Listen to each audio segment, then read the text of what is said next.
very good morning to you there in Lagos and Nigerians and all viewers across the globe.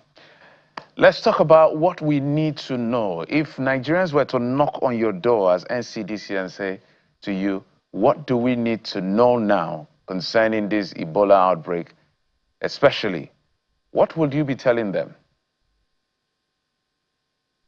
Thank you. There's no need to panic because fear kills more than the death itself. Because this is not the first time Nigeria is getting prepared for this kind of outbreak. We've had a bit of scare last year. We used that opportunity to test our system, and we're comfortable to an extent. And let's not forget, Nigeria has been tested before with Ebola in 2014. I was one of the first responders to Ebola in 2014.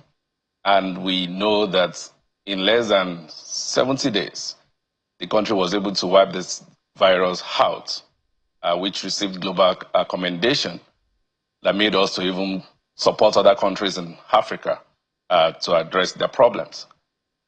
Now we have better system that can help us confront this menace compared to what it was in 2014. That's about 12 years ago. Two, this is not the first time we are having this particular strain of the virus causing this outbreak, the Bundibrio virus, Ebola virus.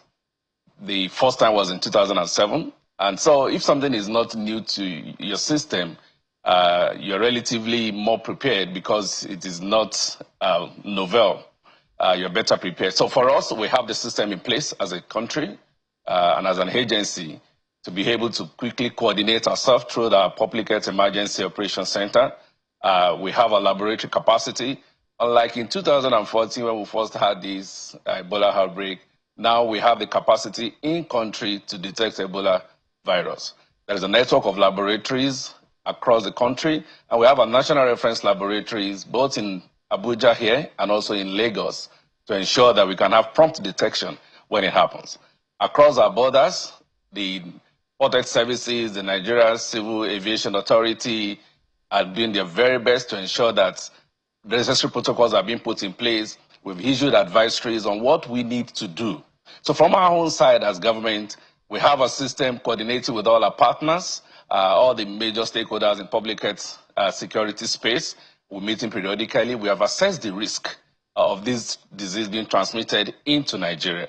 And we know that the risk is high, considering the travels. You know, we have very highly mobile population, a group of people, and there is flights from both Uganda and also DRC into Nigeria, even though it's not a direct flight. They have a stopover in Lome or in Hadis. But at least we have flights coming into Lagos, we have flights coming into Abuja. Those are the two broad major international airports of entry, even though other international airports are also under surveillance for this, whether it's Kano International or I think Rivers, maybe in Enugu.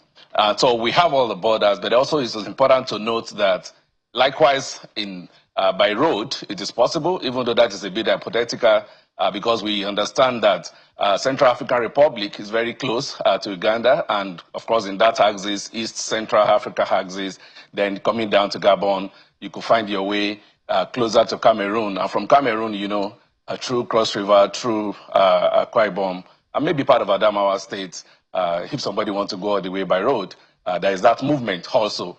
And so across the land borders, across the airspace, the processes are being put in place to ensure that if this enters Nigeria today, we are better prepared to be able to detect it. However, it is important for Nigerians to know that surveillance requires the vigilance of everybody.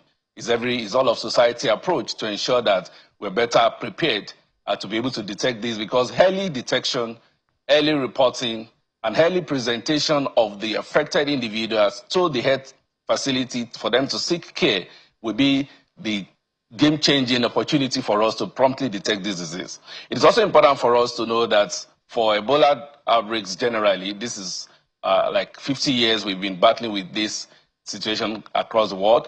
Since 1976 that we had the first outbreak of Ebola, and that is in DRC Congo, and now surfacing again. This particular Bundibrio virus also has happened before in 2007. I mean, that's the first time in Uganda when it was discovered and named after the district in Budimbuyo in Uganda there. And so, relatively, the major concern with this particular strain that makes it different from other strain of Ebola virus is the way it's transmitted and the fact that it is a challenging situation because there is no approved vaccine yet for it, and there is no clear-cut treatment, unlike the Zaire virus, that we have a bit of vaccination, there's monoclonal antibodies that can be used to manage patients early. But for this particular virus in circulation, that's a bit of concern because we don't have the treatment for it, and we don't have the vaccines for it.